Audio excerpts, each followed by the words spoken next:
बिस्मिल्लाहिर्रहमानिर्रहीम। अस्सलाम वालेकुम नाज़रीन, आप यूट्यूब चैनल देख रहे हैं। मैं इमरान खान हूँ। इमरान खान साहब के लिए पूरी दुनिया में आवाज़ उठ रही है, बैनुल-अक़वामी सतह पर रोला पड़ गया है और मैं कुछ चीज़ें आपके सामने रखता हूँ अभी। नंबर एक तो ये है कि 40 से ज़ायद मुमताज़ आलमी माहिरीन तालीम जो हैं और उनके अलावा अवामी दानिश्वरों ने और ह्यूमन राइट्स एक्टिविस्ट, इन्होंने अमेरिका, यूरोपीय यूनियन और दौलत मुश्तरका और OIC के नाम एक ख़त लिखा है। यानी ये दुनिया भर के अंदर ख़त लिखा जा रहा है। अमेरिका के नाम भी लिखा है, यूरोपीय यूनियन के नाम भी लिखा है, दौलत मुश्तरका के नाम भी लिखा है और OIC के नाम भी ये ख़त लिखा गया है। अक़वाम मुत्तहिदा को भी इसमें जो है वो मुखातिब किया गया है।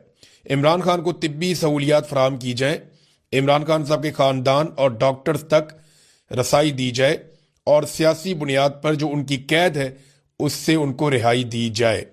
अब ये आलमी सतह के बहुत सारे लोग हैं, 40 से ज़ायद लोग हैं और ये बड़े बाअसर लोग हैं दुनिया में। ह्यूमन राइट्स के हवाले से इनकी खिदमत है और इनकी खिदमत का एतराफ़ भी किया जाता है। तो ये एक डेवलपमेंट है। अब ज़्यादा डिटेल में मैं इसकी नहीं जाता, बस आप ये समझें कि दुनिया में बड़ी तेज़ी से इमरान खान के लिए आवाज़ उठना शुरू हो गई है और ये कामयाबी है इमरान खान साहब के बेटों की, उनकी बहनों की, क्योंकि वो कंटिन्यूसली एंगेजमेंट कर रहे हैं और ओवरसीज़ पाकिस्तानियों का भी इसमें एक हिस्सा है। देखिए, ये जो ओवरसीज़ पाकिस्तानियों से नफरत करते हैं ना सब लोग, ख़ास तौर पे पाकिस्तान की मिलिट्री एस्टेब्लिशमेंट और पाकिस्तान का जो मौजूदा रजीम है, ये नफरत इसीलिए करते हैं कि ओवरसीज़ पाकिस्तानी हर जगह पे इमरान खान साहब की बात करते हैं और हर जगह पे जुल्म और ज्यादती के खिलाफ बात करते हैं। देखिए, अब ये एक मीटिंग हो रही थी और ये जिनेवा के अंदर समिट हो रहा है for human rights and democracy के ऊपर, इंसानी हकूक और जमहूरियत के लिए जिनेवा के अंदर एक समिट हो रहा था। उस समिट में एक पाकिस्तानी ने आवाज़ उठा दी बड़े ज़ोरदार तरीके से और जो ओवरसीज़ पाकिस्तानी है उसने आवाज़ उठाई और उसके बाद जो है वो वहाँ पे इमरान खान साहब का तस्करा किया गया। Political imprisonment of Imran Khan mentioned in Geneva after an overseas Pakistani shouted that don't forget about Imran Khan, कि आप इमरान खान को नहीं भूल सकते या इमरान खान को मत भूलिए या उनका नाम लेना मत भूलिए। He is a political prisoner and former prime minister of the 5th biggest nation in the world, कि वो दुनिया की 5वीं बड़ी कौम का एक लीडर है और सबका प्राइम मिनिस्टर है, आप उसे नहीं भूल सकते। और उसके बाद फिर इमरान खान साहब के लिए बाकायदा इस प्लेटफॉर्म के ऊपर आवाज़ उठाई गई और यह बताया गया कि रजीम कैसे इमरान खान साहब को दबा रहा है, रजीम कैसे पाकिस्तान के साथ जो है वो ज्यादती कर रहा है। अब ये पाकिस्तानी डॉक्टर है सबरीना जिन्होंने ये हाईलाइट किया मामला, इन्होंने आवाज़ उठाई। अब पाकिस्तान का रजीम इसीलिए, जो मौजूदा रजीम है, आसिम मुनीर साहब ने बनाया हुआ है और अमेरिका की आशीर्वाद से बनाया हुआ है, जाली फार्म 47 के ऊपर बनाया हुआ है, सारे चोर डाकू इकट्ठे करके जिन्होंने मुल्क को लूटा कई दहाइयों तक, उन्हें इकट्ठा करके लाके इक़्तिदार में उठा दिया और इसका टके का फायदा पाकिस्तान की फौज को नहीं हुआ। ये बात मैं बार बार कहता हूं कि ये पाकिस्तान की फौज को इसका टके का फायदा नहीं हुआ, बल्कि उल्टा उनका नुकसान हो गया और फायदा चंद लोगों ने उठा लिया। ये माफिया सियासतदान और ये चंद जर्नैल, इन्होंने फायदा उठा लिया और पाकिस्तान की फौज वो पाकिस्तानी अवाम से दूर होती चली गई और ये सब जानते हैं, इसके अंदर अब डकी छुपी बात कोई नहीं है। तो ये दो डेवलपमेंट है इमरान खान साहब के लिए, हर तरफ जो है वो आवाज उठ रही है। नादरीन, सियासतदानों में सबसे लंबी जेल जो है वो जावेद हाशमी साहब ने लगातार काटी है और मुश्किल तरीन जेल काटी है। जावेद हाशमी साहब का अगर आप चेहरा देखें या उनकी हालत देखें तो आपको अंदाजा हो जाता है कि जेल की सख्तियों ने उनके साथ क्या किया। ज़ईम हुसैन कादरी साहब, ये मरहूम इंतकाल फरमा गए हैं, मेरे बड़े अच्छे दोस्त थे, बड़े शानदार इंसान थे और बड़े बहादुर इंसान थे। ज़ईम कादरी ने बड़ी कुर्बानियां दी नवाज शरीफ के लिए, जमहूरियत के लिए, और मुश्किल वक्त में नवाज शरीफ के साथ खड़े हुए। नवाज शरीफ और शहबाज शरीफ जो है उनकी अहलिया को कहते थे कि ऐसे ही लोग वजीर आजम बनते हैं, ऐसे ही लोग वजीर आला और गवर्नर बनते हैं, लेकिन जब उन्हें इक्तदार मिला तो उन्होंने ज़ईम कादरी को टके टोकरी कर दिया। फिर ज़ईम कादरी साहब उन्हें छोड़ गए, उनका इंतकाल हो गया, अल्लाह ताला उन्हें गरीक रहमत करे। बड़े शानदार इंसान थे। ज़ईम कादरी के वालिद की पीठ में भी छुरा घोंपा वो मुझे बताया करते थे और उनकी पीठ में भी छुरा घोंपा नवाज शरीफ साहब ने। तो ये जिन लोगों ने बहुत मार खाई उनमें ये भी थे। तो जावेद हाशमी साहब जिन्होंने बहुत तकलीफ बर्दाश्त की, इनके जिस्मों पर आज भी आमरीत के निशान है। तो जावेद हाशमी के बकौल 10 साल उन्होंने कहा मैंने जेल काटी है। अगर मुझसे इस तरह का बर्ताव होता जैसा सलूक इमरान खान के साथ किया जा रहा है तो शायद मैं भी डील कर लेता। ये बहुत बुरा सलूक हो रहा है। जावेद हाशमी जैसा बंदा गवाही दे रहा है जिसने आसिफ अली जरदारी से कई 100 गुना मुश्किल जेल काटी है। जरदारी ने तो जेल काटी नहीं ना, वो तो कोठियों के अंदर, अस्पतालों के अंदर, वीआईपी कल्चर, बाकायदा स्वीट्स के अंदर वो रहे हैं जरदारी साहब। वो तो बहुत इंजॉय करते रहे और उनकी जेल तो जेल थी ही नहीं चंद दिनों के अलावा। तो जावेद हाशमी की जेल जेल थी। अब जरदारी साहब को जेलसी हो रही है इमरान खान से कि यार ये इतना आगे निकल गया, इतना बहादुर हो गया और हम लोग बहुत पीछे रह गए, हम जेल नहीं काट सके, इमरान खान जेल काट गया। तो जरदारी साहब की वो जेलसी अब उनके चेहरे पे, उनके रवैये में, उनकी बातों में नजर आ रही है। लेकिन जावेद हाशमी जो रियल वर्कर है, जिसने जेन्युइनली मार खाई है, जिसकी सारा पाकिस्तान गवाही देता है, वो शख्स कहता है कि इमरान खान को मुझसे भी मुश्किल हालात में रखा गया। नाज़रीन, अली अमीन गंडापुर साहब जो हैं वो अब आहिस्ता आहिस्ता शेर अफजल मरवत बनते जा रहे हैं। एक के बाद एक स्टेटमेंट उनका आता है और उनका स्टेटमेंट ज्यादातर इमरान खान साहब की फैमिली या पाकिस्तान तहरीक इंसाफ को नुकसान पहुंचाता है। यानी वो शेर अफजल मरवत ऐसे बन गए कि उन्होंने दावा कर दिया कि इमरान खान के बगैर इमरान खान से बड़े जलसे और मार्च किए हैं उन्होंने। इमरान खान के बगैर इमरान खान से बड़े जलसे और मार्च किए तो करें ना। अभी वो तो इमरान खान के नाम पे लोग निकलते थे, वो तो इमरान खान साहब कहते थे तो लोग निकलते थे, कॉल तो इमरान खान की जानिब से आती थी। अली अमीन गंडापुर को तो आखिरी एहतजाज में लोग घसीट घसीट के लेकर जा रहे थे। अली अमीन को जान छुड़ानी मुश्किल हो गई थी, वो गाड़ियों की ब्रेकें लगाता था, लोग पीछे से धक्के मारते थे कि आगे चलो चलो एहतजाज में। आखिरी मरतबा अली अमीन गंडापुर को बादल नखास्ता एहतजाज में जाना पड़ा और ये फंसे हुए थे। और ये बहुत सारी ऐसी वीडियोज हैं जहां पे गंडापुर साहब को लोग पुश कर रहे थे कि चलो चलो एहतजाज में आगे बढ़ो, रुकते क्यों हो, कोई आराम नहीं करना, आगे बढ़ना है। तो ये गंडापुर के साथ हो रहा था। गंडापुर साहब टाइम जाया कर रहे थे ताकि लोगों की तादाद कम हो जाए, मोहसिन नकवी के लिए आसानी हो जाए। लेकिन लोग जबरदस्ती गंडापुर को आगे की तरफ धकेल रहे थे और तंग आगे बुशरा बीबी फिर अली अमीन गंडापुर से काफी आगे चली गई कि ये तो आगे जाता नहीं है तो मैं तो जाऊं, कारकुनों को लेकर कम से कम मैं तो वहां पहुंचूं जो इमरान खान साहब ने कहा हुआ है। बहरहाल आहिस्ता आहिस्ता गंडापुर साहब जो है उनको आसरा तो दिया हुआ है कि वजीर आला बन जाएंगे खैबर पख्तूनख्वा के, लेकिन ये होना नहीं है।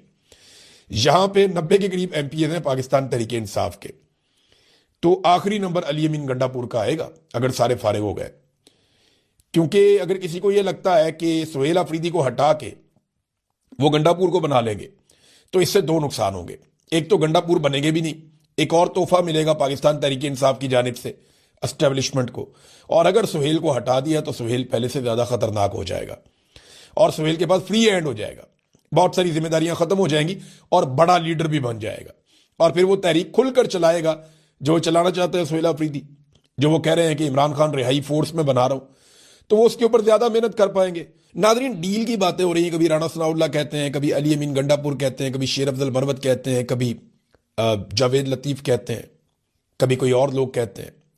इमरान खान की बहनें भी कहती हैं, इमरान खान भी कहता है कि मैं तो डील नहीं ले रहा अपने लिए, अब पाकिस्तान के लिए मेरे साथ बात करो, रास्ता निकालो, इलेक्शन करवाओ, मैं तैयार हूं, मैं किसी से बदला नहीं लूंगा, लेकिन इंसाफ तो करना पड़ेगा। तो अब ये जो मामला है इसमें अलग अलग बातें की जाती है। मैं आपको एग्जैक्टली बताता हूं कि कहां कहां पे डील की बातें हुई और खबरें बाहर आई और ये कितनी मरतबा हुआ। एक तो डील की लगभग कुछ 6 कोशिशें हुई हैं अब तक। 4 अगस्त को इमरान खान साहब को सबसे पहले कहा गया कि आप पाकिस्तान छोड़ दें वरना कल आपको गिरफ्तार कर लिया जाएगा, डील की पहली ऑफर। दूसरी 9 और 10 फरवरी को जब इमरान खान साहब को इलेक्शन जबरदस्ती डकैती मार के छीन लिया गया तो तब उन्हें ऑफर किया गया कि हम आपको एक खास तरह की हुकूमत बना देते हैं, आप कंप्रोमाइज कर लें। इमरान खान साहब ने फिर इनकार कर दिया। अक्टूबर 2024 में दोबारा से डील करने की कोशिश की गई जब एहतजाजी तहरीक अपने उरूज की तरफ जा रही थी। फिर नवंबर 2024 में दोबारा कत्लेआम से पहले डील की कोशिश की गई और वही बातें अली अमीन गंडापुर और बाकी लोग बताते हैं, लेकिन इमरान खान साहब नहीं माने। फिर अमरीकी डॉक्टर्स आए, अमरीकी बिजनेसमैन आया, इमरान खान साहब से मिला, इमरान खान साहब ने उनको भी साफ इनकार किया। तो ये डील की एक और कोशिश थी। और अभी हाल ही में इमरान खान साहब की आंख की बीमारी के दौरान एक मरतबा फिर कोशिश की गई कि इमरान खान साहब को किसी तरह से कोई रिलीफ इमरान खान साहब की पार्टी मांगे। इससे पहले आपको याद होगा अली अमीन गंडापुर ने यह कहा था कि इमरान खान साहब को जो है वो एक पैरोल के ऊपर रिहाई दी जाए, तो उस पर इमरान खान साहब ने नाराजगी का इजहार किया था। अब वो पैरोल पे रिहाई तो चाहते ही नहीं है, ना इमरान खान साहब बनीगाला जाना चाहते हैं। हाँ, अपनी आंख का इलाज वो करवाना चाहते हैं जो उनका हक भी है और उनको ये इलाज मिलना चाहिए। किसी भी लीडर की आंख ज़ाया करना या किसी ऑर्गन को ज़ाया करना ये इंतहाई नामुनासिब है और ये सख्त ज़्यादती है। और इस चीज़ को ये डील के लिए इस्तेमाल कर रहे थे, इमरान खान साहब ने साफ इनकार कर दिया। अब नाजरीन, 2-3 खबरें मेरे पास और बहुत इंपॉर्टेंट है, ये मैं आपके सामने रखता हूं, लेकिन पहले आप ये देखें कि फैमिली को नहीं मिलवाया जा रहा, तो ये बात तो समझ आती है। यानी इमरान खान साहब अपनी बहनों से मिलेंगे तो बड़ा सख्त बयान देंगे आसिम मुनीर के खिलाफ, शहबाज शरीफ के खिलाफ, मौजूदा रजीम के खिलाफ, या हो सकता है वो बोर्ड ऑफ पीस के खिलाफ कोई बात बोल दे, या गाजा में फौज भेजने के बारे में कोई बात बोल दे। इमरान खान साहब तो इमरान खान है, वो कुछ भी कर सकते हैं। तो इसलिए बहनों को नहीं मिलवा रहे, ये तो बात समझ आती है। लेकिन वो इमरान खान साहब से उनके डॉक्टर्स को क्यों नहीं मिलवा रहे जो गैर सियासी हैं, जिन्होंने आज तक बाहर आकर कोई सियासी बात नहीं की? ये बात समझ नहीं आती। इसका एक ही वजह समझ आ रहा है, अगर आप लॉजिकली देखें या कॉमन सेंस का इस्तेमाल करें तो एक ही बात समझ आती है कि ऐसा कुछ है मेडिकली इमरान खान साहब के मामले में जिसे मौजूदा मिलिट्री एस्टेब्लिशमेंट छुपाना चाहती है। मैं मिलिट्री एस्टेब्लिशमेंट कहता हूं तो आप ऑटोमेटिकली समझा करेंगे ये आसिम मुनीर और चंद लोग हैं। जब आसिम मुनीर कहना हो तो मैं अकेले ही कह दूंगा, लेकिन जब मैं एक टोले का नाम लूं तो फिर मिलिट्री एस्टेब्लिशमेंट में कहता हूं। और ये सारी फौज नहीं होती, ये चंद लोग होते हैं, ये पूरे इदारे को बदनाम करते हैं। बहरहाल अब इसके अंदर जो है वो ना मिलवाना, कोई ना कोई तो ऐसा मेडिकल रीजन है, जो चीज छुपाई जा रही है कि डॉक्टर्स को भी नहीं मिलवाया जा रहा, जिन्होंने कोई खबर बाहर आके नहीं देनी, जिन्होंने कोई बाहर आकर हरकत नहीं करनी। अब आ जाए नाजरीन पंजाब गवर्नमेंट का एक कारनामा। ये जरा कारनामा आप देखें, कैसा कमाल इन्होंने काम डाला। पीआईए कितने की बेची पाकिस्तान ने? पाकिस्तान ने पीआईए को बेचा, और जब पीआईए को पाकिस्तान ने बेचा तो बेचा 10 अरब रुपए में। यानी पीआईए को बेच दिया 10 अरब रुपए में, और एक तैयारा खरीदा पंजाब हुकूमत ने जिसमें 19 लोग सवार हो सकते हैं।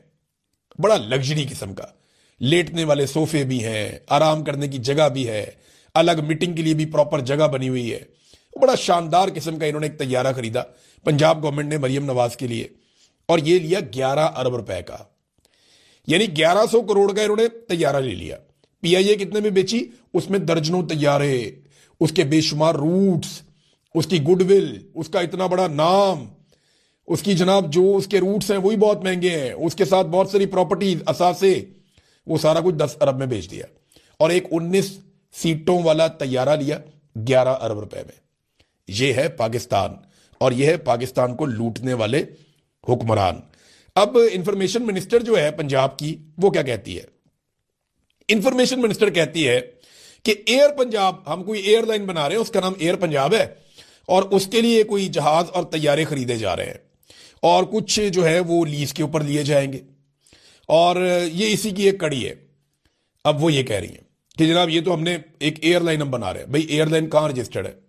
उसका कोई सीईओ होगा, उसका कोई ऑफिसर होगा, उसका कोई हेड ऑफिस होगा, उसका कोई दफ्तर होगा, उसने कहीं बिड की होगी, कोई चीज तो नजर आए ना। ग्राउंड पे कख नहीं है, सिर्फ मरियम नवाज को खुश करने के लिए एक तैयारा लिया। और ये लिया क्यों है, जो मुझे समझ आती है ना, ये दौड़ने की तैयारी है। यानी इस किस्म का एक तैयारा हो ना, तो आप अपनी पूरी फैमिली को सवार करके एकदम निकल सकते हैं पाकिस्तान से। एयरफोर्स का तैयारा तो नहीं मिलेगा ना उस वक्त। यानी जब हसीना वाजिद वाला वक्त आएगा और ये मुश्किल में पड़ेंगे, और जब पाकिस्तान में इनकलाब आएगा, और वो इंशाल्लाह आएगा, जब पाकिस्तान में इनकलाब आएगा, ये मुश्किल में पड़ेंगे, तो उस वक्त इतना टाइम नहीं होगा कि एयरफोर्स इनको तैयारा दे, या कोई और एयरलाइन कमर्शियल में ये बैठकर निकल जाए। इन्हें इसी किस्म का एक तैयारा चाहिए होगा जिसको कहीं से भी उड़ा के पाकिस्तान से फरार हो जाए। तो ये मुझे लगता है कि उस चक्कर में इन्होंने ये एक तैयारा ले लिया है जिसको ये अपने कंट्रोल में रखेंगे, और झूठ बोलते हुए इनको शर्म भी नहीं आती कि जनाब हमने तो एक एयरलाइन बना रहे हैं, एयर पंजाब। किधर भी एयर पंजाब, उसका कोई डाटा लेकर आओ। इंफॉर्मेशन मिनिस्टर जो है ना पंजाब की, उसने झूठ बोल बोल के तबाही फेरी हुई है। हर चौथे दिन इनका कोई ना कोई झूठ पकड़ा जाता है, और ढिटाई के साथ एक नया झूठ बोल देते हैं। ये पिछले 8-9 महीनों के अंदर इन्होंने 900 बंदा मार दिया पंजाब के अंदर, सीसीडी ने। भाई 900 बंदा मार दिया, अंदाजा करें आप, 2000 से ज्यादा को 2500 के करीब बंदा इन्होंने टोटल मार दिया अब तक। जो कत्लेआम पंजाब के अंदर पुलिस ने ये किया ना सीसीडी ने, इसका इनके पास जवाब नहीं है। बेशुमार ऐसे लोग मार दिए जो बेगुनाह थे। यानी मावराए अदालत कत्ल करते चले जा रहे हैं, करते चलो। अदालतें बंद कर दो फिर। अगर तुमने ऐसे ही इंसानों का कत्लेआम करना है तो फिर अदालतें बंद कर दो। ये तो दुनिया में कहीं नहीं होता। दुनिया के अंदर वावेला पड़ गया। अल जजीरा ने रिपोर्ट कर दिया कि ये कर क्या रहे हैं, व्हाट्स गोइंग ऑन। ये तुम लोग क्या कर रहे हो? पाकिस्तान में अंधाधुंध बंदे मार रहे हो। 900 बंदा अभी रिपोर्ट हुआ इन्होंने मारा गुज़िश्ता तकरीबन कोई 8-9 माह में। तो ये जब से मरियम नवाज की हुकूमत आई है 2 साल में इन्होंने कुछ 2200-2300 बंदा मार दिया है। और जो बंदा इन्होंने मारा है वो उसमें सारे गुनाहगार तो नहीं हो सकते। इतना बंदा कैसे, इतने क्रिमिनल है पंजाब में, या इतनी बुरी सूरत हाल है, या वो सारे क्या इस काबिल थे कि उन्हें सजाए मौत दे दी जाती? यानी ये अजीबोगरीब किस्म के पुलिस मुकाबले हो रहे हैं और इसमें ये लोग फंसेंगे। पहले वाला आईजी भी फंसेगा, ये वाला भी फंसेगा, और ये सीसीडी वाले सारे फंसेंगे। जब भी पाकिस्तान के अंदर इनकलाब आएगा, हालात ठीक होंगे, ये सारे फंसेंगे और कोई मिलिट्री एस्टेब्लिशमेंट का बंदा इनका भार उस वक्त नहीं उठाएगा। ये बात याद रखिएगा। ये सारे मुद्दई यहीं पे मौजूद हैं। जिनके आपने बंदे मारे हैं ना, उनकी फैमिलियां यहीं पे हैं और वो कल आपसे पूछेंगे कि आपने अदालत में पेश क्यों नहीं किया और मावराए अदालत क्यों कत्ल कर दिया। बोर्ड ऑफ पीस के मामले में नादरीन, आज का दिन जो है वो बहुत इंपॉर्टेंट है। आज जो है वो शहबाज शरीफ साहब 19 तारीख है और अमेरिका में जब दिन शुरू होगा तो फिर आपको डेवलपमेंट पता चल जाएगी। और आज का दिन इसलिए अहम है कि बड़े लंबे अरसे से ये अनाउंस किया गया है कि आज के दिन में बड़े अहम इसके फैसले होंगे। बोर्ड ऑफ पीस में डोनाल्ड ट्रंप के फैसलों की तौसीक की जाएगी और ये बाकायदा इसहाक डार ने इसके ऊपर बयान जारी किया कि वजीर आजम गजा अमन बोर्ड इजलास में शिरकत करके सदर ट्रंप के अमन मंसूबे की हमायत करेंगे। पहले से ही कह दिया कि हम हमायत करेंगे। अमन मंसूबा है क्या, जरा गौर कीजिएगा। नंबर 1, हमास का मुकम्मल खात्मा, उसको मुकम्मल तौर पे गैर मुसल्लह करना। नंबर 2, इसराइली सरहदों की हिफाजत, इसराइलियों को मुकम्मल तौर पे महफूज करना कि उनके ऊपर कोई अटैक ना हो।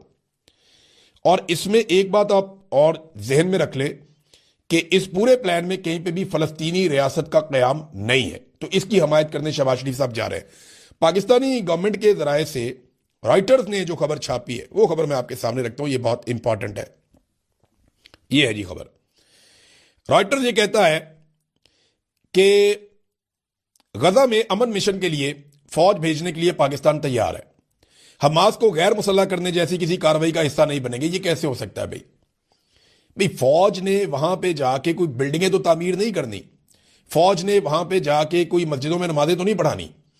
फौज का काम तो लड़ाई होता है और गैर मुसल्लह करना एक मिशन है जिसके लिए ये फौज आ रही है। डोनाल्ड ट्रंप 100 मरतबा बता चुका कि ये फौज आ ही हमास को गैर मुसल्लह करने के लिए और इसराइली सरहदों का तहफ़्फ़ुज़ करने के लिए आ रही है, इसराइलियों की हिफाजत करने के लिए आ रही है। अब ये कह रहे हैं जनाब हम ये काम नहीं करेंगे वहां जाके, लेकिन हमारी फौज जाएगी। लोगों को आप बेवकूफ समझते हैं, लोग बेवकूफ नहीं है। ये थोड़े अरसे में अल जजीरा खबरें छाप देगा, ये थोड़े अरसे में बैनुल अक़वामी मीडिया खबरें छाप देगा। वो ममालिक जिन्होंने इनकार किया है वो ममालिक सारी खबरें छाप देंगे। अब दावे ये कर रहे हैं जनाब हम डोनाल्ड ट्रंप से कोई जमानत चाहते हैं किसी बात की। भाई आइडिया ही आप लोगों का है ये। आपने खुद अमेरिका को अर्जी डाली है कि हम अपनी फौज भेजना चाहते हैं गजा में। अब जो काम करना है उसको बोले, कौम को बताएं जनाब हम जा रहे हैं हमास को गैर मुसल्लह करने के लिए, हम जा रहे हैं फलस्तीनियों से हथियार छीनने के लिए, हम जा रहे हैं जनाब के फलस्तीनियों से इसराइलियों को हम महफूज कर दें। ये काम जो आप करने जा रहे हैं, साफ बोलें कि हम ये करने जा रहे हैं, बिला वजह इधर की उधर की मारते हैं। डोनाल्ड ट्रंप ने बिल्कुल स्ट्रेट अवे बताया है कि ये लोग क्या करने जा रहे हैं। नाज़रीन, 100 से ज्यादा ममालिक ने ये बैनुल अक़वामी तौर